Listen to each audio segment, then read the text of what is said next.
Hey guys, we're going to take a look at the large regular Sebenza today.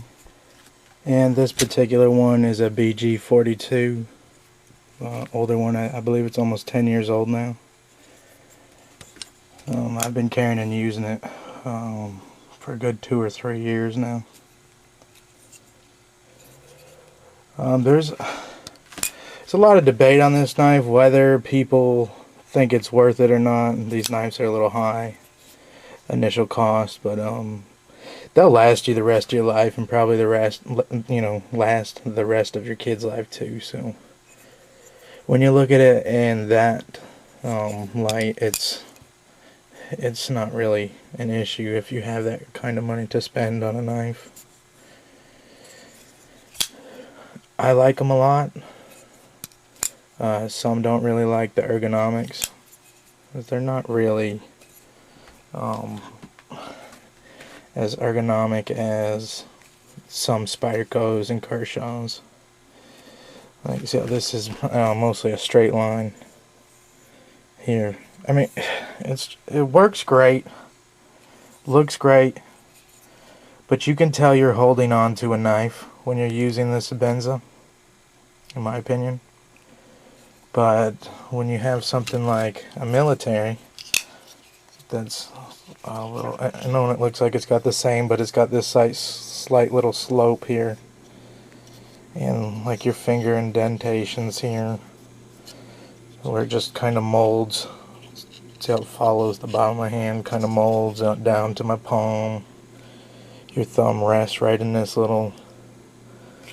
This feels like an extension of my hand, where the Sebenza does not.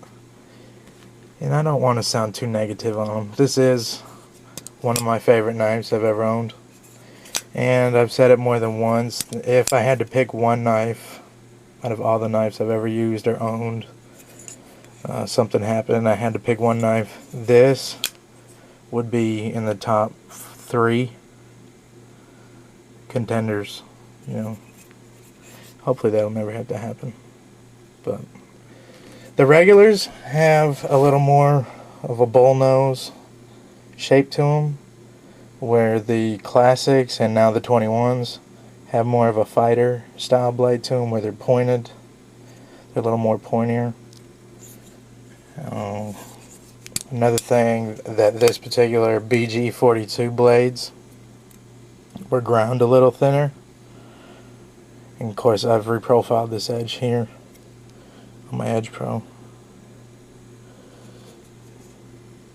But the BG42's blades that I've seen are a little thinly ground than the S30V, if that matters at all. Another thing, the Sebenzas, they round off the spine. Everything is just near perfect. When the blade is closed, they're all dead centered in there, and you can barely see light between the blade and the scales. Like if you were to shine a flashlight from behind it, you barely see any light that gets through. That's how close the fit is. Lockup is perfect. I've never felt a Sebenza that had play in it. And just like our friend Archman said, it's like if you were to have 100 Benchmades and you picked out the very best one. Well, every single Sebenza or Chris Reeve folder is like that. So you can see my lockup on this one, and remember, this is almost 10 years old. It's almost all the way over, which that doesn't bother me at all. I like it like that. When this lock bar comes all the way over and touches the scales, when I'll send it in, and I'm sure they'll take care of me. And remember, being an older model, this has the older clip, which I really like. It looks a little retro and old school to me. The newer ones have a little extra bump that comes down here, so I guess the theory is that this clips in your pocket, come up and hit that other bump and clip into your pocket. So to get the knife up out of your pocket accidentally, you'd have to come over the first bump and then come over this bump. So That's just a new clip, and of course I could order a new clip for it, but I just kind of like this one. And now with the Sebenzas, also you have the option of adding the new 21 lock bar, lanyard bar in there, not lock bar.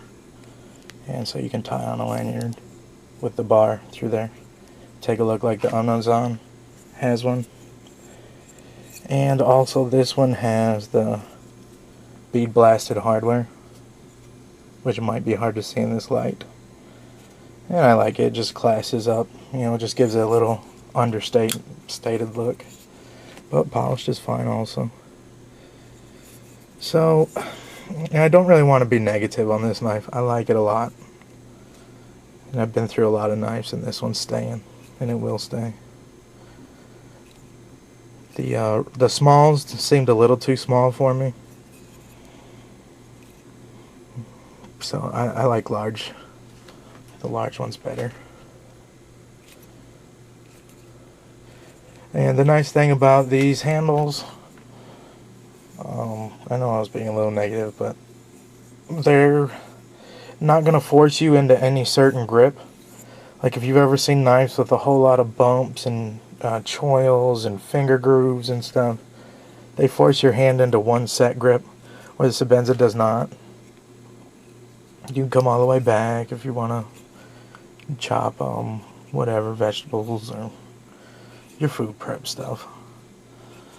When you're upside down, you know, it just fits in your palm nice. When you're pulling through cardboard or whatever, rope. This knife does feel like it's worth the money, where some do not. I don't want to say, because I'm going to have a whole nother video on that, like this versus this. But first I want to get the reviews. Then you guys can go look at the reviews, and then I will compare them. I will just say they're two totally different knives. I mean, there's virtually, besides the materials and the lock, there's virtually nothing the same about these knives. So anyways, another thing, the thumb studs, if you've never had a Sebenza, they can be a little hard on your finger at first, or until you get used to them. This is so well broken in, I can come right down on top of the thumb stud and push it open, and it doesn't hurt at all. Probably, you can see my thumb. It has a lot of calluses on it from playing with knives so much. But I think that they're made to get behind them and push up. They're not really made to come down on top. I guess you can with gloves on, or if you have a calloused up thumb like I have now after years. But you're also not supposed to flick them. I don't know why. I guess it'll just wear out the lock a little faster than normal. But I do, and I haven't had no problems. I just imagine whenever it goes in for repair, if I have to pay for it, I guess I do. And you can see mine has taken on all these scratches and stuff from carrying and using it, which I think looks really cool. And how sterile they keep these knives. Sterile being it's not full of markings and stamps and where it's from and all kinds of other crap that a lot of people put on blades. It's just a very tastefully done, the little Chris Reeves logo here. So it looks pretty sterile. But I like the industrial look of that.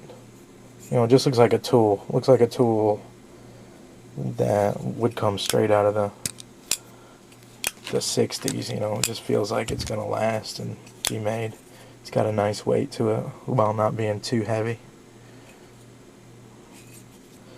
We're going on almost 10 minutes. I might do another video where we take this down just to show you what the pivot system looks like, because they have an extremely unique pivot system where you can tighten this up all the way. So anyways, we'll see you later.